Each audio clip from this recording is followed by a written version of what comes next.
देखिए, स्टूडेंट्स का ये सवाल रहता है कि अभी अगर हम तैयारी शुरू करें तो क्या 2 महीने पढ़कर दिसंबर वाले एग्ज़ाम के लिए जीआरएफ इकोनॉमिक्स निकाल सकते हैं। देखिए, बिल्कुल निकाल सकते हैं, पर जो मैंने एक्सपीरियंस किया है वो ये किया है कि जो स्टूडेंट्स गलती करते हैं ना, असल में वो प्रॉब्लम उनके लिए ये नहीं है कि टाइम कम बचा है, प्रॉब्लम ये भी नहीं है उनके लिए कि इकोनॉमिक्स का एग्ज़ाम बड़ा टफ आ रहा है, प्रॉब्लम ये भी नहीं है कि सिलेबस ऐसा है, प्रॉब्लम उनके लिए ये है कि उनको एक सही स्ट्रैटेजी का नहीं पता।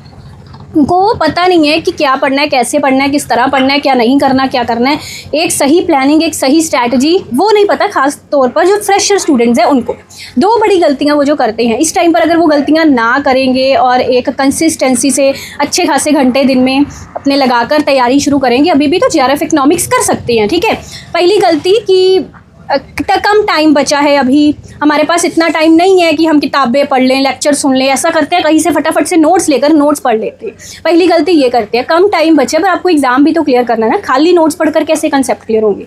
खाली नोट्स पढ़कर तो आपका एक रिवीजन है, एक रट्टा है ना, एग्जाम क्लियर नहीं होगा उससे। कहने का मतलब कि आपको कंसेप्ट समझने पड़ेंगे पहले, उसके बाद आप नोट्स पढ़िए, उसके बाद रिवीजन के लिए उनको यूज़ करिए। क्योंकि एग्जाम में जो चीज़ पूछी जाती है वो आती है रिलेशनशिप्स से, है ना। थोड़ा डिटेल में कंसेप्ट पूछा जाता है, जैसे इंटरनेशनल में हम पढ़ते हैं कि अगर डिवैल्यूएशन होगा तो उसका क्या प्रभाव पड़ेगा, है ना। अब माइक्रो इकोनॉमिक्स में हमको कॉबवेब को कैसे रैशनल अडेप्टिव एक्सपेक्टेशन से रिलेट करना है, तो वो सब चीज़ें जो होती हैं वो आपको समझनी पड़ती हैं, अपने दिमाग में बिठानी पड़ती है। उसको रट्टा नहीं लगाया जा सकता, उसके इधर उधर की चीज़ें, रिलेशनशिप्स, तो वो समझने पड़ते हैं।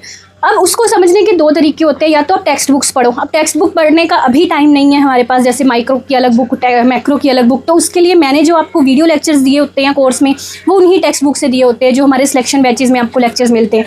मतलब उन्हीं टेक्स्ट बुक्स का निचोड़ एक तरह से आपको सारा समझाया होता है उसमें। अब वो देख सकते हैं, उसके लिए अभी आपके पास टाइम है। अगर आप डेली दिन में अच्छे खासे घंटे दें तो वीडियो लेक्चर सुनकर अपने सारे कंसेप्ट क्लियर कर सकते हैं। दूसरी चीज़ जो फ्रेशर बच्चा गलती करता है कि वो कहता है कि हम एग्ज़ाम आने वाला, चलो हम फटाफट से सिलेबस का फोटोकॉपी निकालते हैं और सिलेबस के टॉपिक्स को पढ़ना शुरू कर देते हैं, ठीक है, एग्ज़ाम क्लियर हो जाएगा। पर सिर्फ सिलेबस के टॉपिक से पढ़ने से भी वो चीज़ नहीं होती, क्योंकि सिलेबस के टॉपिक्स के बहुत सारे सब टॉपिक्स है। डायरेक्ट टॉपिक से क्वेश्चन नहीं आते, रिलेटेड टॉपिक से क्वेश्चन आते हैं, टॉपिक के आगे सब टॉपिक से क्वेश्चन आते हैं। किस टॉपिक से कितना पढ़ना है, कैसे पढ़ना है, किसको छोड़ देना है, या किसको ज़्यादा डिटेल में पढ़ना है, किसको कम पढ़ना है, वो चीज़ नहीं स्टूडेंट्स को पता होती है। अगर सबको इक्वली हम पढ़ेंगे सभी चीज़ों को तो उससे भी प्रॉब्लम है एक चीज़, है ना। तो वो सब चीज़ों का ध्यान रखना होता है। इन सब चीज़ों का ध्यान रखकर अगर आप दिन के अच्छे खासे घंटे दें और वीडियो लेक्चर सुने, जिससे आपके कंसेप्ट्स भी क्लियर हो, आपको ये भी पता चल जाए कि इस टॉपिक को कितना पढ़ना है, कैसे पढ़ना है ना। तो लेक्चर सुनिए सारे कंसेप्ट्स वाले, प्रीवियस ईयर क्वेश्चंस वाले, उसके बाद नोट्स पढ़िए रिवीजन के लिए अपनी, तो एग्जाम बिल्कुल जीआरएफ आपका इकोनॉमिक्स में क्लियर होगा। Best of luck, thank you.